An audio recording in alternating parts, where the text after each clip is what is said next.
Bienvenidos nuevamente a Emprende Escribiendo, un programa exclusivo para todos aquellos copywriters, escritores, redactores digitales y bloggers que quieren vivir de sus letras y triunfar en este mundo digital 2.0. Mi nombre es Luisa Cela de luisacelas.com, escritora y copywriter emocional, y soy la encargada de acompañarte en el proceso. ¿Estás listo para emprender? Quédate conmigo porque aquí empieza Emprende Escribiendo. Bienvenidos nuevamente a un jueves de podcast aquí en Emprende Escribiendo, porque este episodio va a estar muy bueno. Vamos a estar hablando sobre esas típicas situaciones a las que nos vemos expuestos todos los que trabajamos creando contenido en este mundo digital. No importa si eres blogger, copywriter, storyteller, community manager o redactor digital, porque seguramente te vas a sentir familiarizado con algunas de esas situaciones que voy a nombrar en este episodio número 49.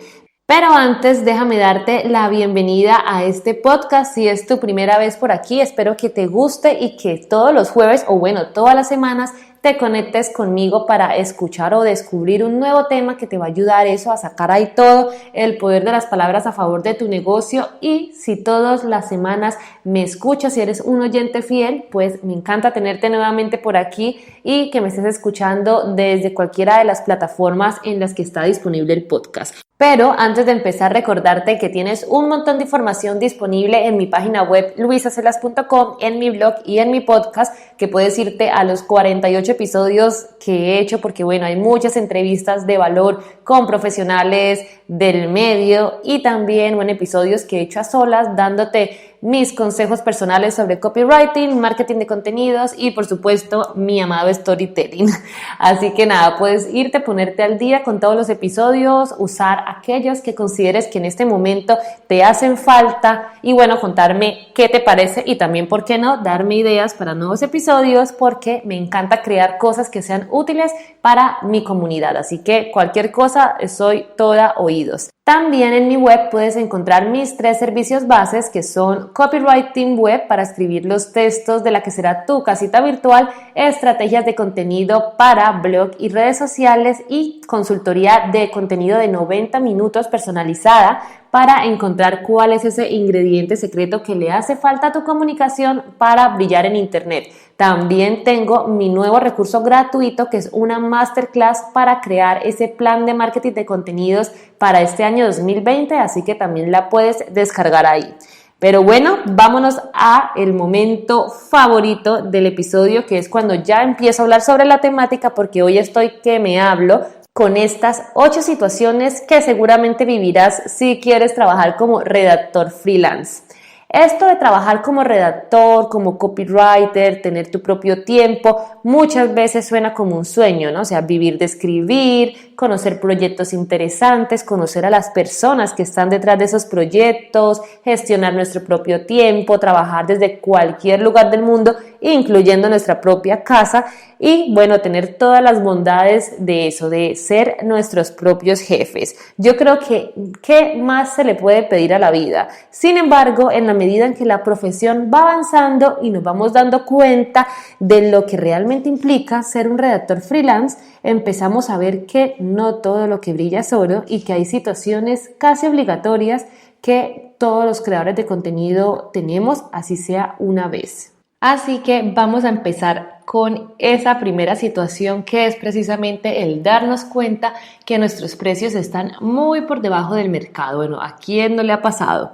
¿Cuáles son esas tarifas de un redactor freelance? No sé si tú te lo has preguntado, pero una de esas primeras situaciones que yo estoy segura que nunca puede faltar en esta lista es eso, el querer cobrar, bueno, no el querer, el cobrar menos, mucho más bajo de lo que se cobra en nuestro mercado. Entonces nos pasamos todo el día escribiendo y trabajando muchas horas, pero no vemos los resultados y casi siempre como que nos repetimos a nosotros mismos como una especie de mantra que, bueno, que no se puede vivir del arte, pero por otro lado seguimos aceptando cualquier trabajo por cualquier precio. Yo, por ejemplo, he estado en esta situación muchas más veces de las que me gustaría reconocer. Incluso he contado algunas aventuras de esta índole en mi diario de una emprendedora, el email que envío todos los domingos a mi lista, pero para resumirte aquí algunas, yo cuando empecé la primera vez, porque yo he tratado de ser freelance 2 veces, entonces la primera que fue frustrada,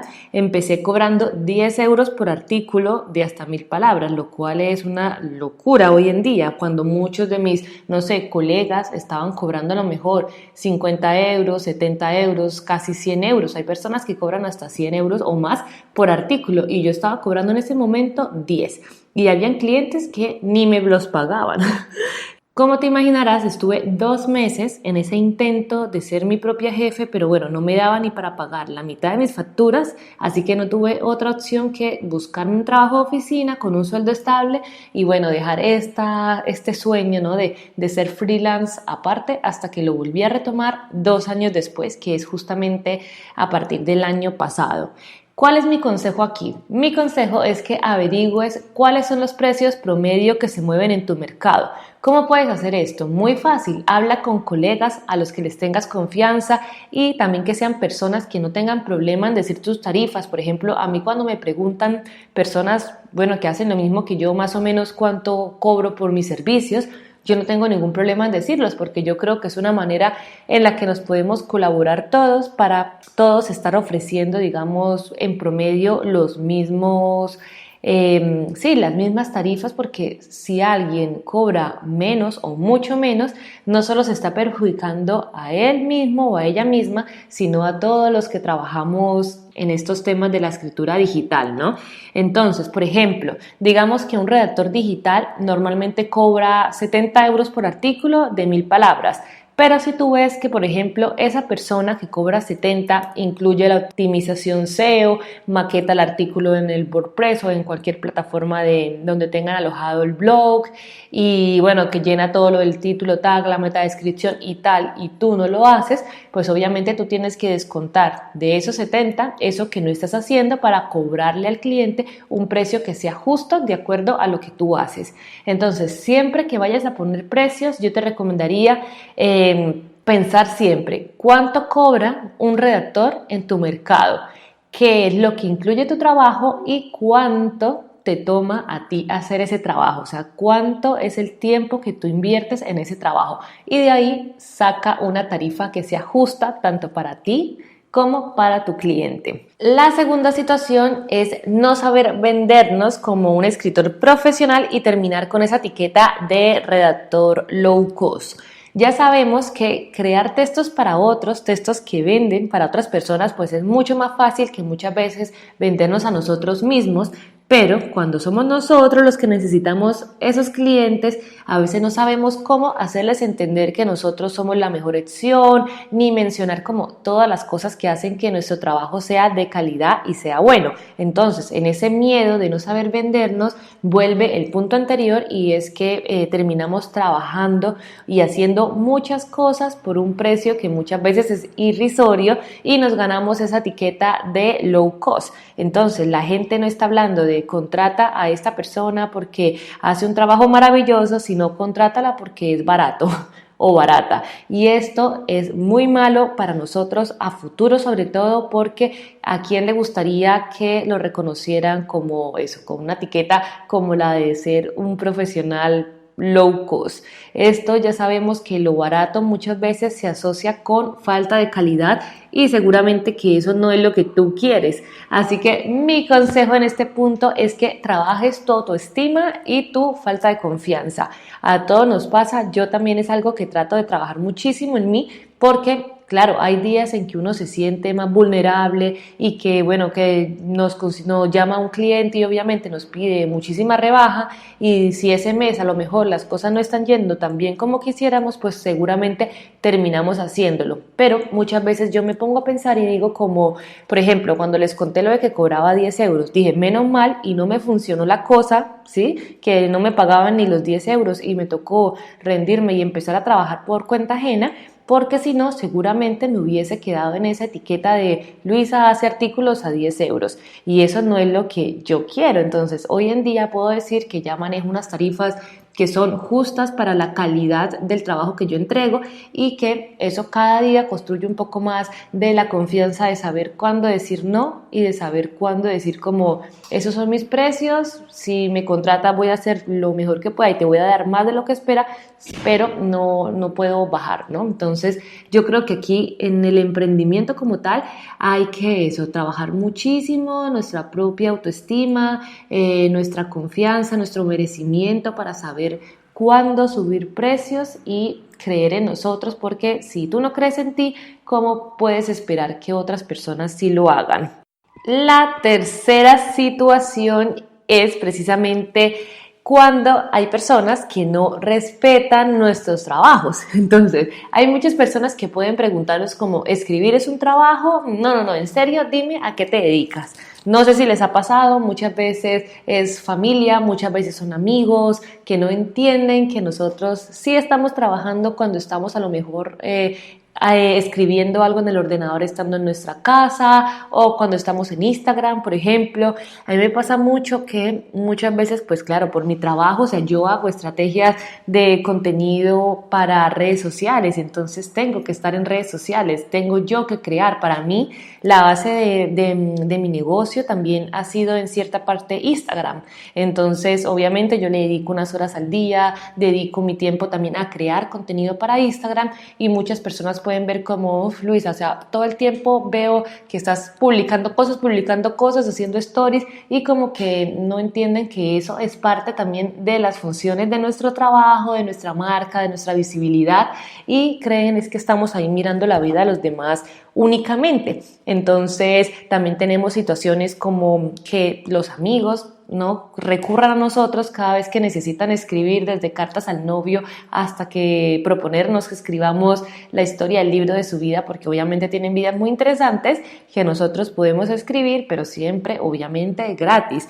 Yo no tengo problema con esto. Muchas veces mis amigos saben que todo lo que necesitan de escritura, ahí estoy yo, pero obviamente en estos momentos hay que darle prioridad pues a los clientes, ¿no? Que siempre a las cosas gratuitas. Entonces, a veces la gente no entiende que esto es un trabajo, que necesitamos generar ingresos, que necesitamos conseguir clientes, y eso que necesitamos también que respeten este modo de trabajo.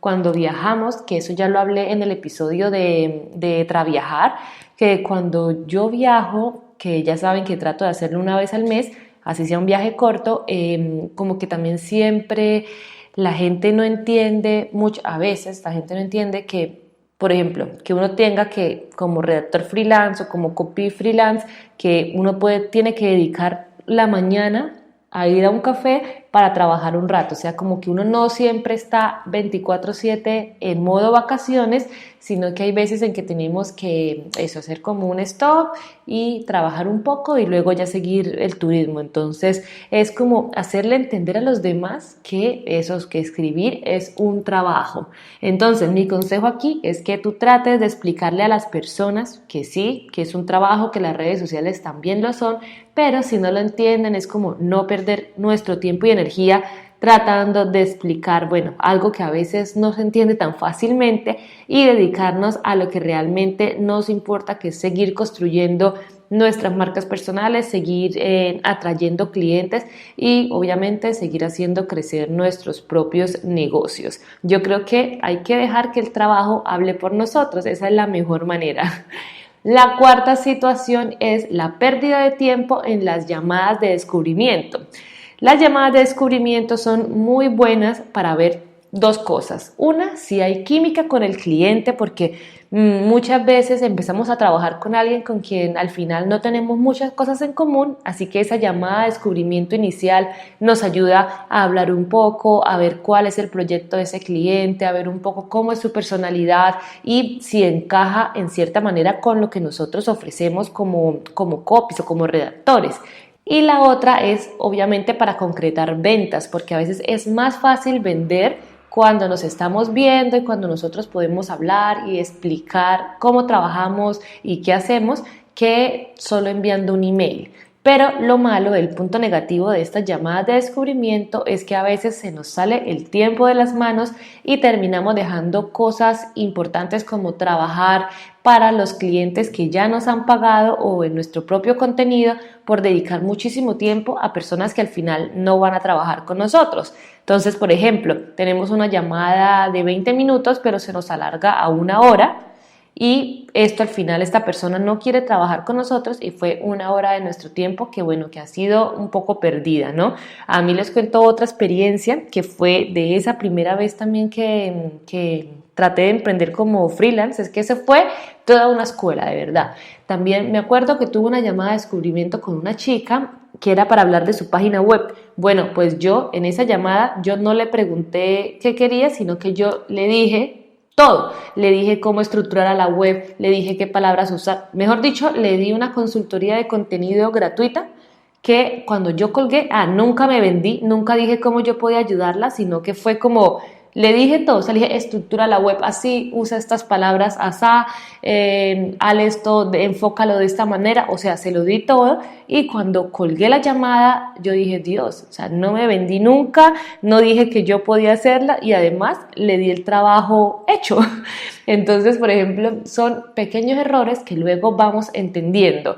Mi tip aquí es que lo sigas haciendo porque, bueno, definitivamente las llamadas de descubrimiento son muy buenas para lo que hablamos antes, conocer al cliente y concretar ventas, pero dedícale el tiempo necesario y cúmplelo. Es decir, si tienes 15 minutos de llamada de descubrimiento, son 15 minutos. Si tienes media hora, es media hora, pero trata de no salirte de ese tiempo que has presupuestado de antemano. Entonces, también házelo saber al cliente. Por ejemplo, vamos a tener una llamada de descubrimiento mañana y es una llamada de 15 minutos. Cuando envíes el calendario para que reserven el día, también deja en claro que ahí aparezca 15 minutos y no trates de solucionar el problema ni nada, sino más bien trata de entender qué es lo que tu cliente quiere y hacerle entender cómo tú le puedes ayudar.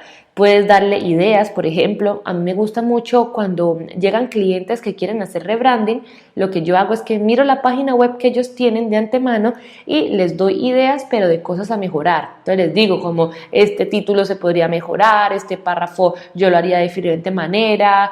Bueno, tratar de darle ideas, pero de cosas a cambiar y decirles cómo nosotros podemos ayudarles a hacer esos cambios. Entonces es como cambiar un poco la manera en la que vemos estas llamadas de descubrimiento.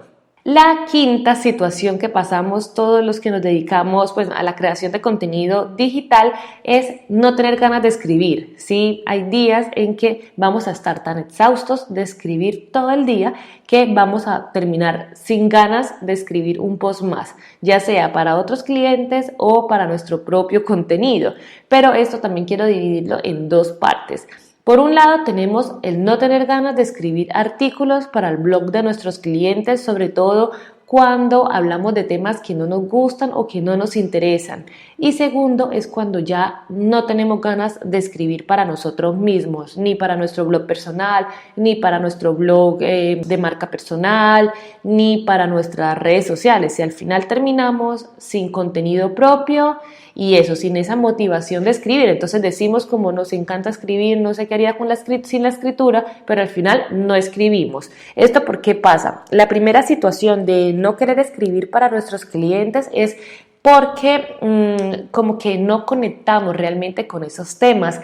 También me pasaba mucho, terminaba escribiendo para temas o para cosas que no me hacían feliz. Entonces fue como de ser honesta conmigo misma y decir como bueno, o sea, no puedo aceptar escribir algo únicamente por dinero porque la verdad necesito sentirme que creo en lo que voy a escribir, que me gusta lo que voy a escribir para poder hacer un buen trabajo. Entonces por eso hoy en día como que solamente estoy trabajando eso con proyectos que sean creativos, proyectos que sean inspiradores, no sé, startups, pero que sean de temas, sí, que conecten realmente con esta parte emocional, porque ya saben que el copy que yo hago es copywriting emocional y storytelling, así que me gusta mucho trabajar, por ejemplo, con marcas personales con las que yo puedo sacar esa historia detrás de la marca. Me gusta trabajar con personas del desarrollo personal, ya sean coach,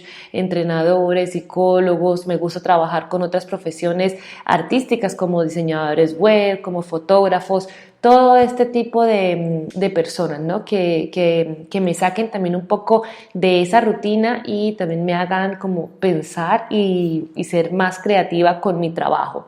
Entonces, el tip aquí es que pienses muy bien y seas honesto contigo mismo y te especialices en escribir únicamente sobre temas que te inspiren y que te motiven. Y también que trates de dejar un día, lo que yo hago ahora es que yo dejo un día a la semana, un día entero, para crear mi propio contenido. Entonces, en ese día es cuando normalmente hago el post que acompaña el episodio del podcast. Por ejemplo, si vas a mi página web luisacelas.com/blog, ahí vas a tener este post, el post completo de este episodio, y también a veces escribo muchos posts que luego tengo en el móvil para ir poniendo en Instagram, ¿no? Porque en Instagram sí es una mezcla, a veces entre contenido planeado y contenido improvisado, pero yo como siempre escribo, tengo muchas notas de reflexiones que se me ocurren mientras hago otras cosas, las tengo en el móvil y ya simplemente es escoger cuál quiero publicar cada día. Entonces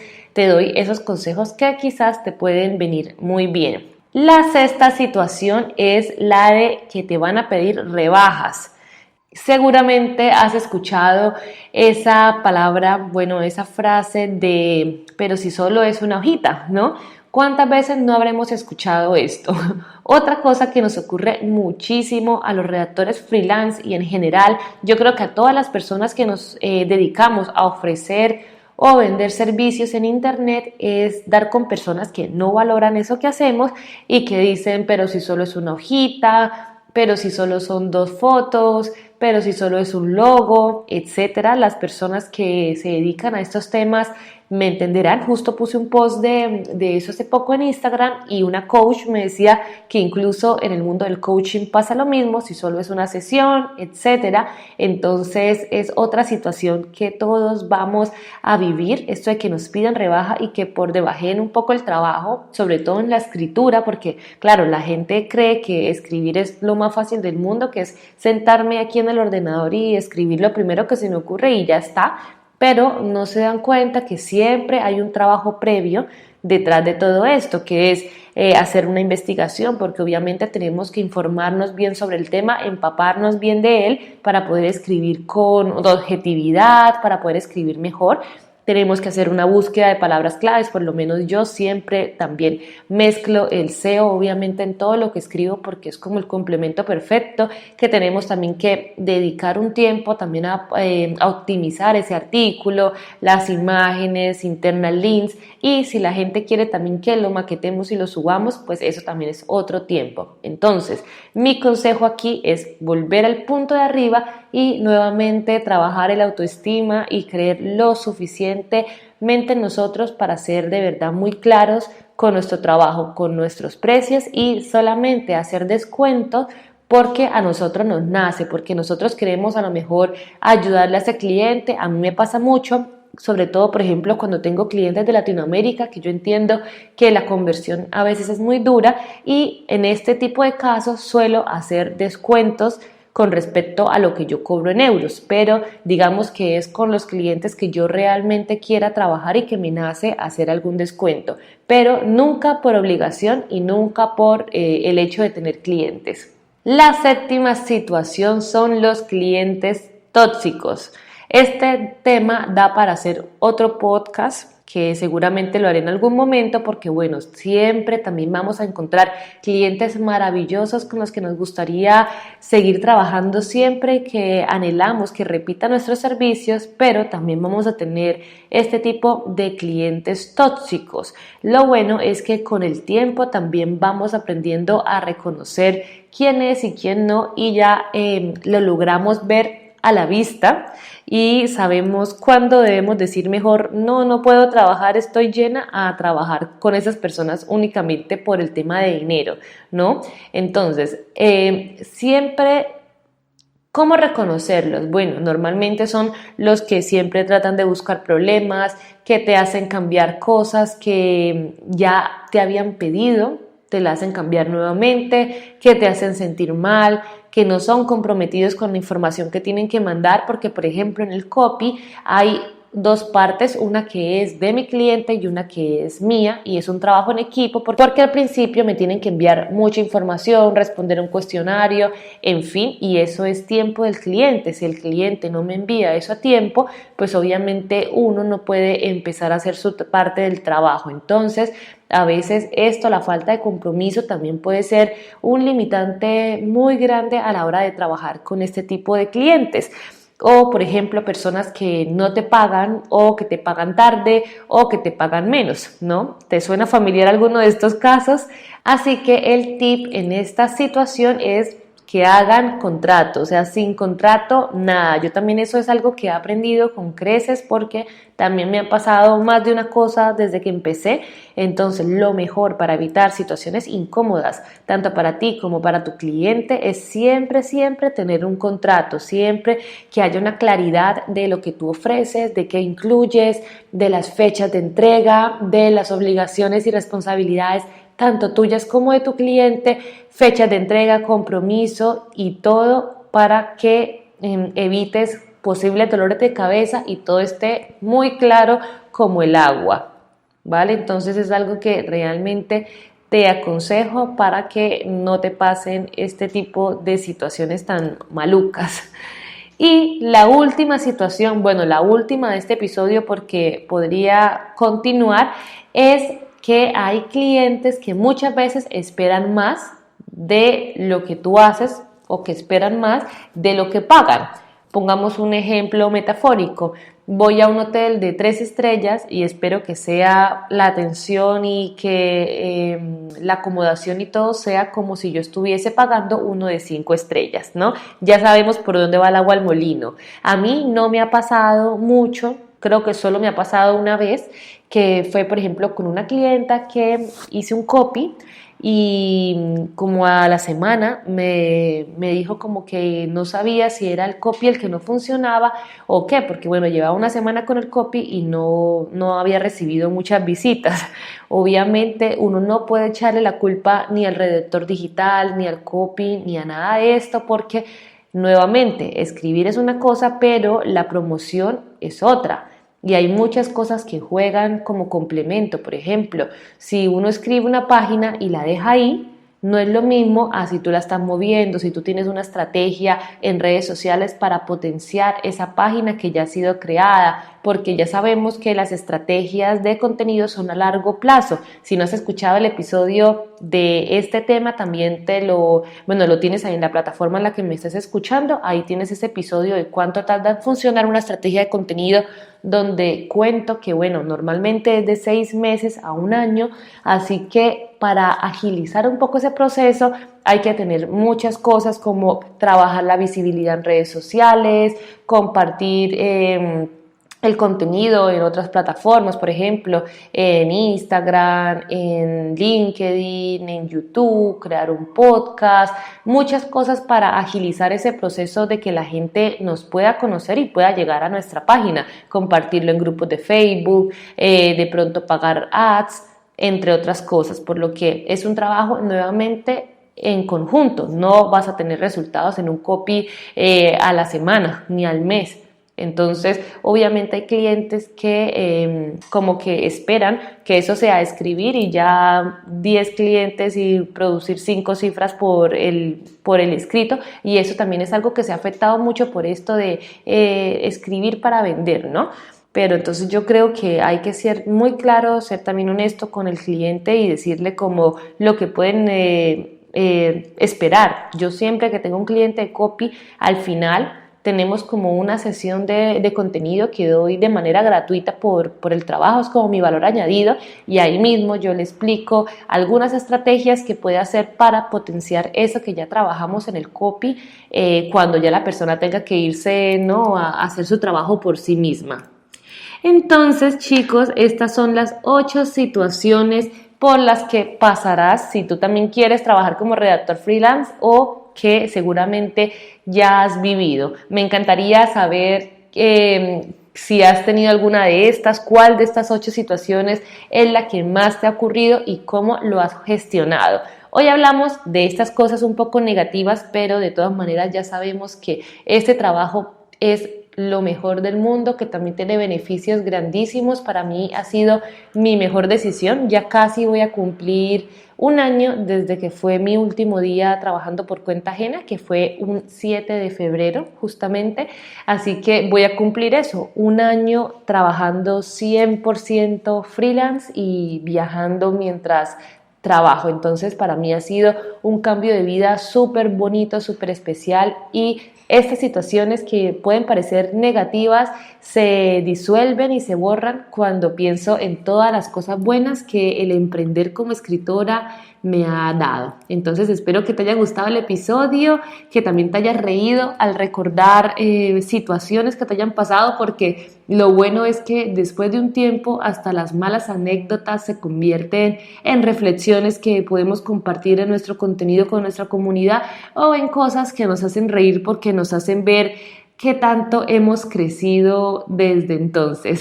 Nos escuchamos en un próximo episodio de Emprende Escribiendo el próximo jueves, y recuerda escribir cosas que vendan, pero siempre con el corazón y hacer sentir con lo que vendes. También tienes mucha información en mi página web luisacelas.com, mis servicios y mi masterclass gratuita sobre el plan de contenido para que te lo descargues. Un abrazo para todos y chao, chao.